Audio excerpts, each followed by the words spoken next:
Alright, this next hand, we look down at pocket 3's from the +1 position, and we open it up to $20. This is a 2-5 game, and the player in the low jack position ends up making the call. This has been a very fit or fold player, very tight image so far, but he definitely seems like he's new to poker. He throws in the call, and we see a absolutely beautiful flop of King Deuce 3. We have middle set in this pot.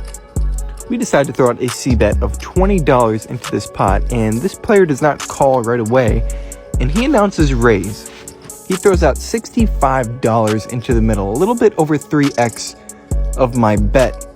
Now, since this player is fairly new to poker, I definitely think he has a very good hand here, possibly ace-king, maybe king-queen, and I just don't think he's going to be good enough to fold those hands here when I throw out a 3-bet. So even though this will never be a bluff by me, exploitatively, I'm going to 3-bet this flop because I know that this guy just isn't going to fold here. So I think about the correct sizing here, and I decide to make it $150. Decide to keep it a nice, simple sizing here for him to call. Just throw out a couple green chips, and he calls very quickly here, which is a very good sign. We are about $1,000 effective with this guy, a little bit higher actually. And we see a very nice turn card of the 5 of spades.